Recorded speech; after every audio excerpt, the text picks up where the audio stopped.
오늘 우리에게 주시는 하나님의 말씀은 누가복음 5장 1절에서 11절입니다. 봉독하겠습니다. 무리가 몰려와서 하나님의 말씀을 들을새 예수는 게네사렛 호숫가에 섰어 호숫가에 배 두 척이 있는 것을 보시니 어부들은 배에서 나와서 그물을 싣는지라. 예수께서 한 배에 오르시니 그 배는 시몬의 배라. 육지에서 조금 떼기를 청하시고 앉았사 배에서 무리를 가르치시더니 말씀을 마치시고 시몬에게 이르시되 깊은 데로 가서 그물을 내려 고기를 잡으라.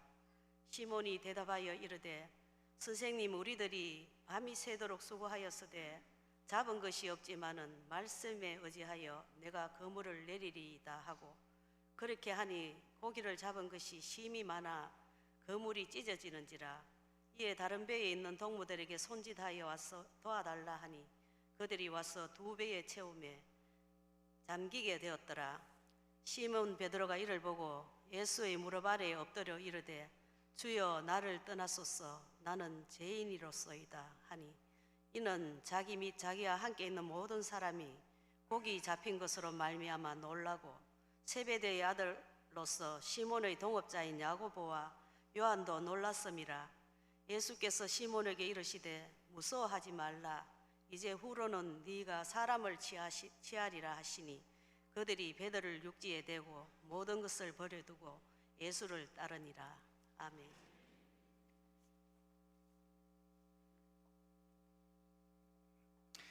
새가족위원회 간사 목사님으로 섬기시는 박강호 목사님 나오셔서 다시 시작하라는 제목으로 말씀 전해 주시겠습니다.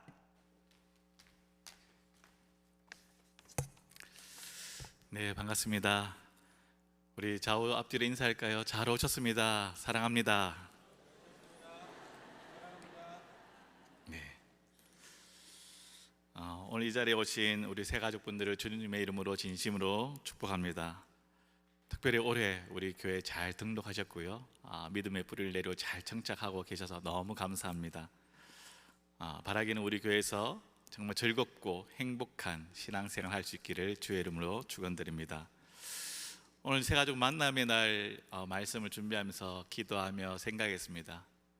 그러면서 제가 주님을 뜨겁게 만났던 그 때가 생각이 났습니다. 저는 모태신앙이었습니다. 모태신앙, 어렸을 때부터 부모님의 손을 잡고 교회를 다녔습니다. 그럼에도 불구하고 하나님을 잘 몰랐습니다. 하나님을 인격적으로 만난 것은 바로 대학교 1학년 때였습니다. 저는 대학교 1학년 1학기 때에 수업을 들으면서 늘 잠을 잤습니다. 과에 있는 친구가 한참 뒤에 저에게 말했습니다. 나는 네가 정말 아파서 잠을 자거나 아니면 천재인 줄 알았다. 수업을 안 듣고 어떻게 매일 잘 수 있는지 놀라웠다. 이렇게 말하는. 저는 1학년 수업하면서 지방대에 대한 컴플렉스가 있었습니다. 그러면서 학교에 대한 흥미도 없었고요. 그러다 보니까 수업 시간에 재미도 없고 늘 자는 거예요. 그런데 제 인생에 있어서 인격적으로 주님을 만난 그 시기는 1학년 1학기 수련회 때였습니다. 그때 주님을 인격적으로 만나고 제 삶은 달라진 것입니다. 저에게 있어서 참 부족하고 연약하고 참 여러 가지 힘든 것도 있었지만, 그럼에도 불구하고 주님을 만났을 때 하나님께서 저에게 말씀하신 것이 두 가지 있습니다. 하나는 바로 내가 너를 사랑한다는 것입니다.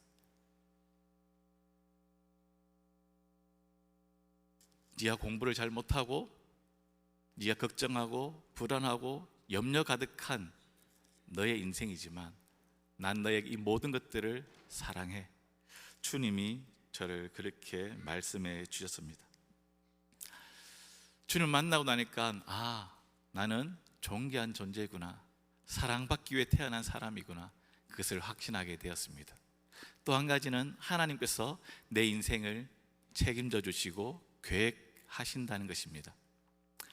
지방대에 대한 컴플렉스가 있었기 때문에 이 학교와 이 과를 졸업하고 나서 내가 뭘 할 수 있을까? 과연 취업은 잘 할 수 있을까? 결혼을 할 수 있을까? 걱정이 된 거예요. 취업을 해도 좋은데 못 하겠지, 이런 걱정과 염려가 있었던 것이죠. 근데 하나님을 만나고 나서 너의 집안이 그렇게 부유하지 않아도, 너의 스펙이 그렇게 화려하지 않아도, 남들보다 영어를 좀 못하고 네가 좀 잘하지 못하는 것들이 있을지라도 내가 너의 인생을 책임져 주겠다. 내가 너의 인생을 계획하고 멋진 삶을 살게 해주겠다. 이렇게 주님이 저에게 말씀해 주셨어요. 그래서 주님을 만나고 나서 주님 저를 너무 사랑하신다는 것과 주님이 나를 향해 놀라운 계획을 갖고 계시는구나, 그것을 깨닫게 되었습니다.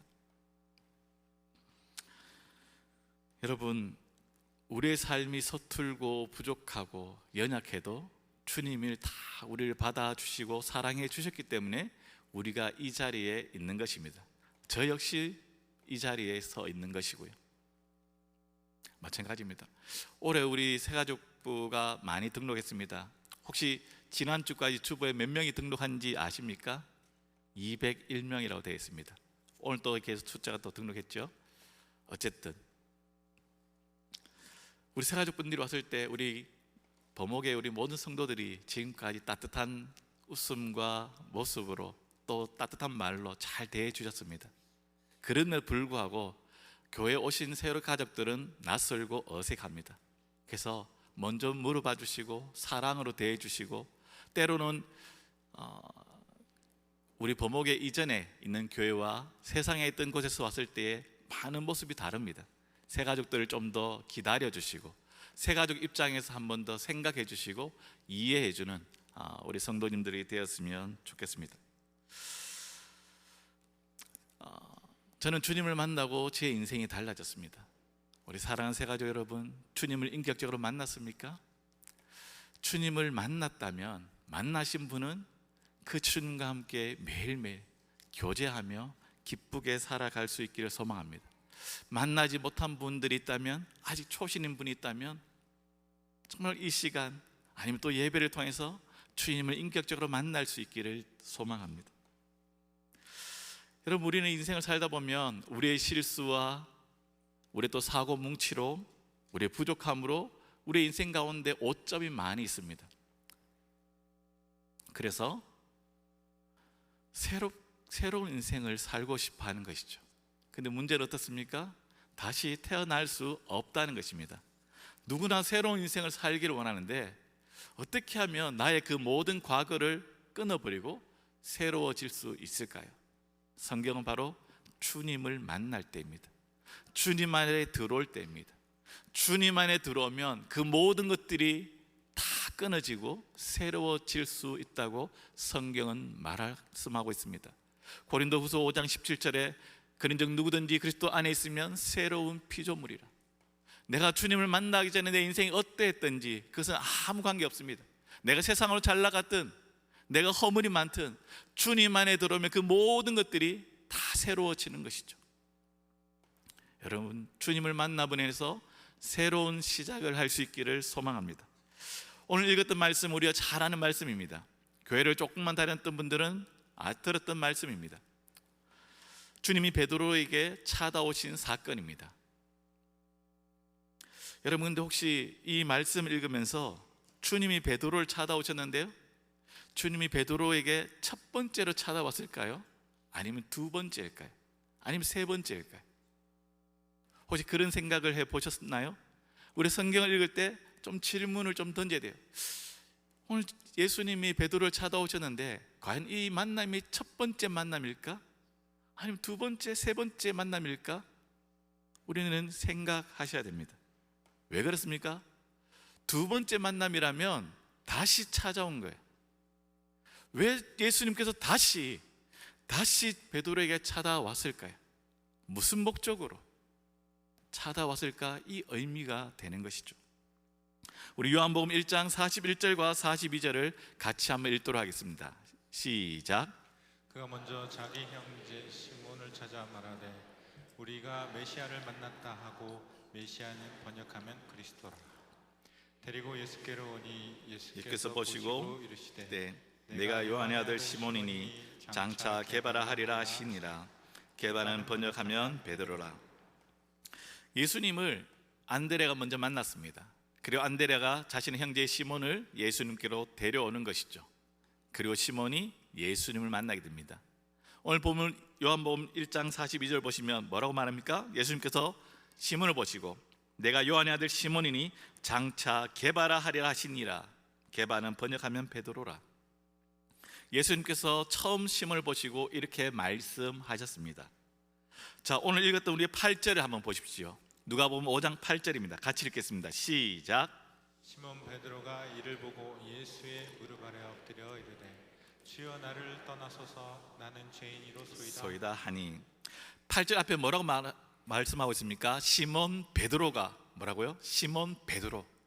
즉 요한복음에서 예수님께서 보시고 시몬에게 네가 장차 게바라 이렇게 말씀하신 거예요. 즉 오늘 누가복음 5장은 바로 처음 만나고 난 이후에 두 번째 만남을 기록하고 있다는 것입니다.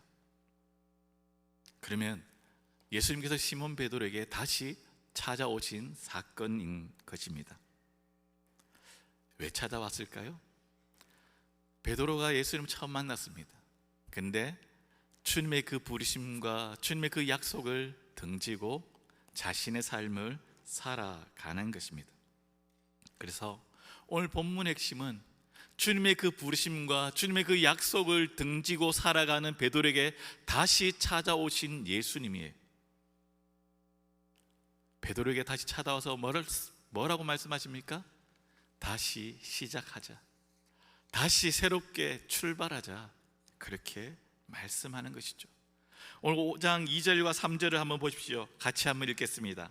시작. 호숫가에 배 두 척에 있는 것을 보시니 어부들은 배에서 나와서 그물을 씻는지라.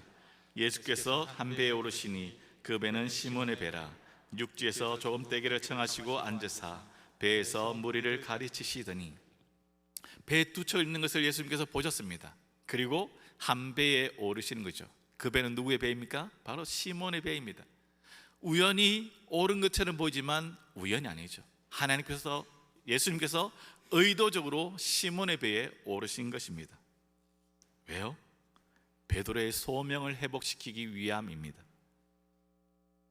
베드로는 그냥 물고기만 잡고 평생 어부로 살아가다가 생을 마감할 사람이 아니란 것입니다.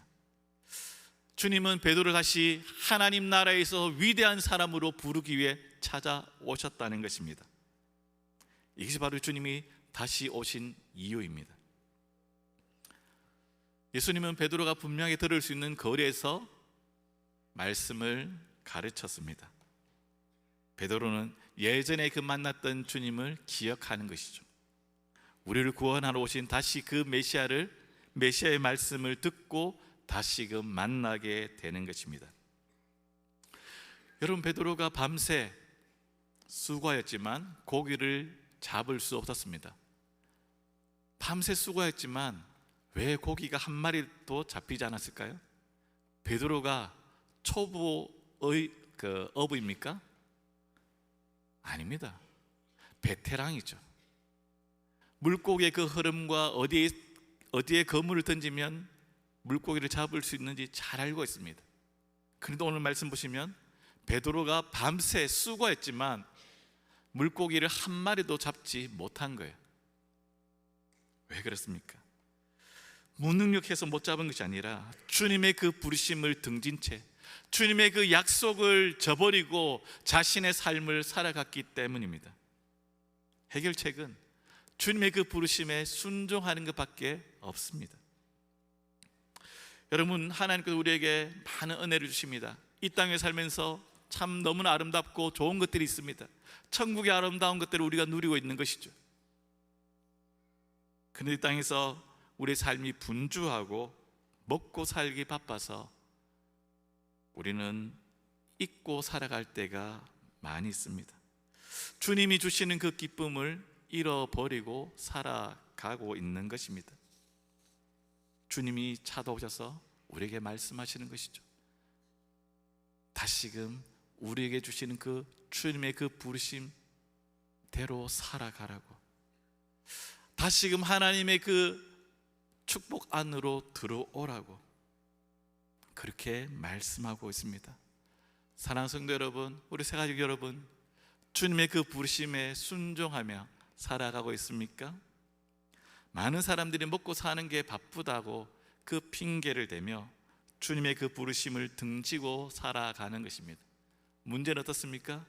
주님의 그 부르심을 등지고 내 혼자 열심히 살았는데, 열심히 일하고 열심히 살았으면 내 삶의 창고는 가득 차야 되는데 그렇지 않다는 거예요. 물고기가 한 마리도 잡히지 않는 거예요. 내 창고에는 텅 비어 있는 것입니다. 열심히 수고하고 열심히 일했으면 가득 차야 되는데 그렇지 않다는 거예요. 왜요? 주님의 그 부르심을 우리가 무시하고 살았기 때문이죠. 그래서 어떤 사람은 이렇게 말합니다. 왜 나는 하는 일이 안 되냐? 내가 하는 일마다 왜 이렇게 꼬이냐? 나는 지질이 운도 없지. 내가 손대는 것마다 다 망하는 것 같아. 안 돼. 여러분, 우리가 무능력한 것이 아니에요. 하나님의 그 부르심을 등지고 하나님의 그 약속의 말씀을 잊어버리고 내가 하고 싶은 대로 내가 원하는 삶을 살아가기 때문입니다. 주님 우리를 다시금 부르고 있습니다.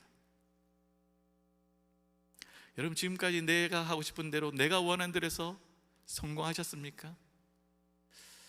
제 주위에 있는 분들을 봤을 때요, 내가 원하는 대로 내 욕심대로 사는 분들이 그렇게 성공하지 못했습니다. 실패하고요, 배신당하고 인생의 쓴맛을 아주 많이 봤습니다. 주님은 우리에게 찾아오십니다. 사랑하는 아들아, 사랑하는 딸아, 난 너를 한 번도 잊은 적이 없어. 난 너를 여전히 사랑해. 실패한 너를 사랑해. 사람들에게 상처받고 무너진 너를 여전히 사랑하고 있어. 주님 우리에게 그렇게 말씀하는 것이죠. 내가 너를 만났을 때에 내가 너에게 말씀했던 그 약속을 기억하고 있니?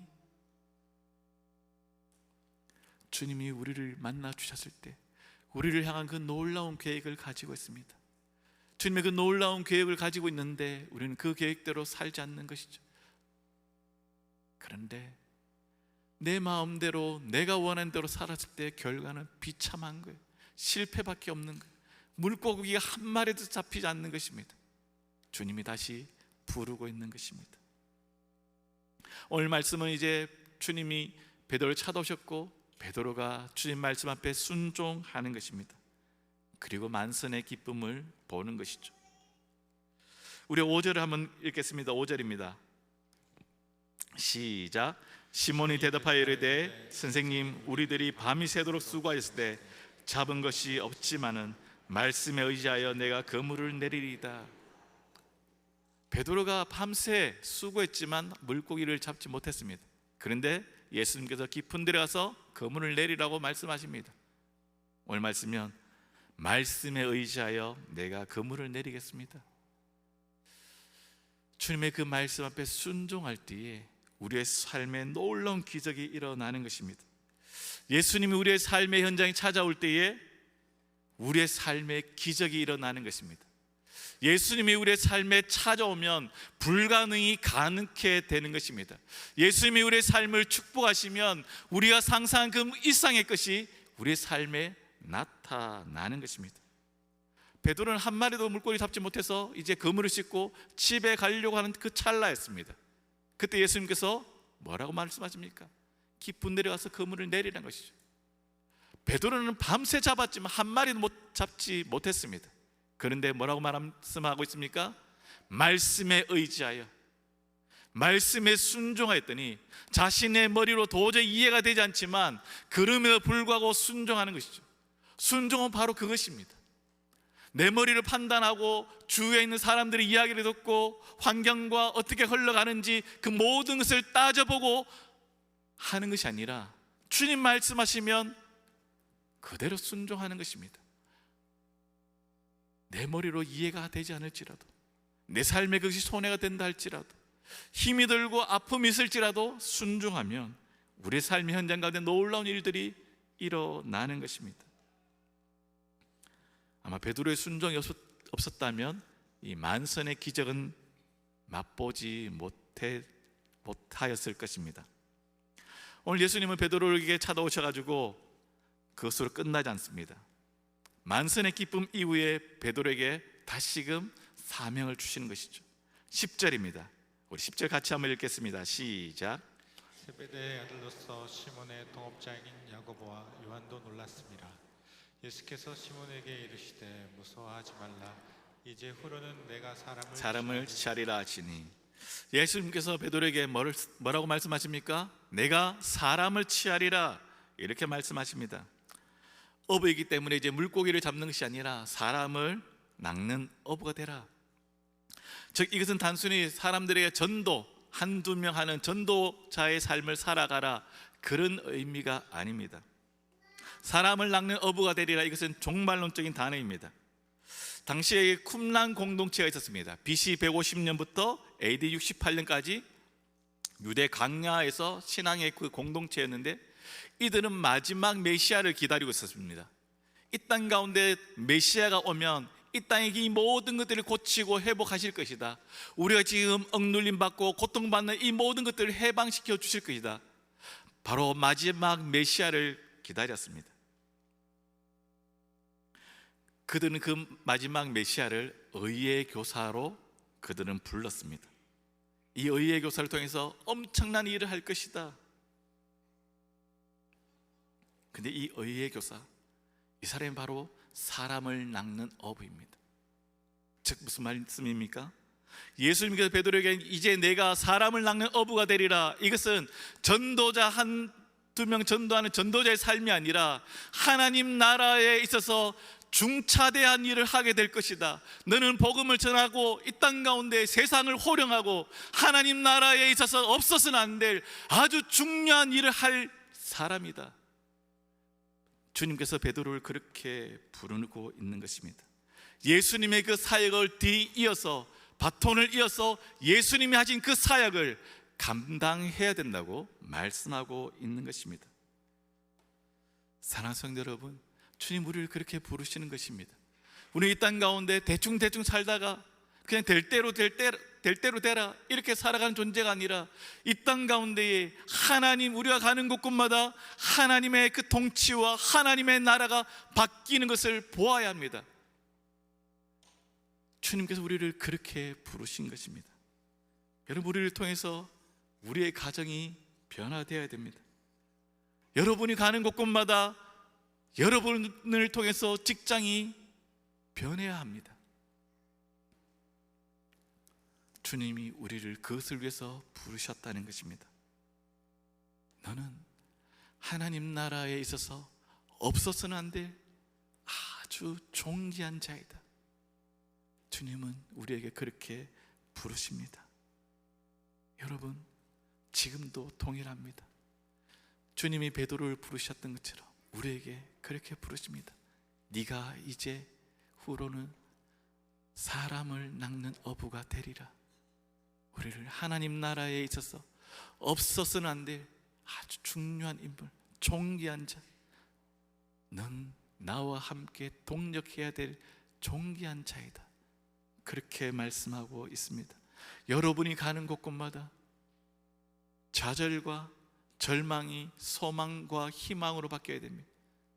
죽어 있는 그 죽음이 생명으로 바뀌는 역사가 나타나야 하는 것입니다. 말씀을 마무리하겠습니다. 사랑하는 성도 여러분, 우리 삶이 무너졌다면, 우리 삶이 지금 고통스럽고 너무나 답답하다면, 우리의 인생이 새로워지기를 원한다면 우리는 주님 안에 들어오셔야 됩니다. 다시금 주님을 만나셔야 됩니다. 주님 안에 들어올 때 우리의 인생은 새로워질 수 있습니다. 새로운 출발을 할 수 있는 것입니다.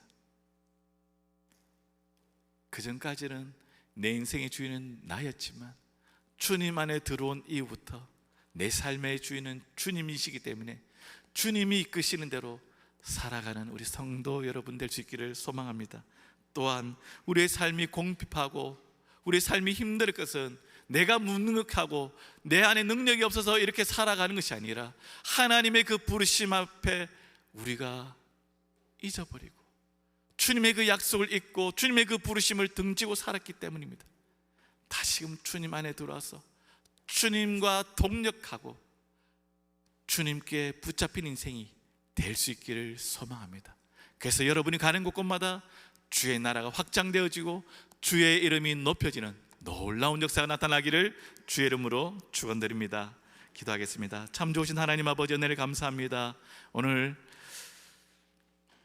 2023년 1월부터 지금까지 우리 교회에 보내주신 새가족분들이 함께 모여 새가족 만남의 날 예배를 드리며 축하하는 시간을 가집니다. 하나님, 사랑하는 우리 모든 새가족분들 한 사람 한 사람 붙잡아 주시고 건강을 지켜주시고, 하나님, 우리 새가족분들이 우리 범목회를 통해서 믿음이 자랄 뿐만 아니라 매주 예배를 통해서 하나님의 그 사랑과 하나님의 그 은혜를 경험할 수 있게 도와주옵소서. 예배의 감격과 구원의 기쁨을 누리는 우리 새가족분들 될 수 있도록 주님 도와주옵소서. 특별히 새가족 목자로 헌신하고 수고하는데 우리 목자들의 섬김과 수고를 주님께서 기억하여 주시고, 하늘의 그 위로와 하나님께서 필요한 그 모든 것들을 채워주셔서 우리 목자들이 끝까지 사랑하고 섬길 수 있도록 주님 도와주옵소서.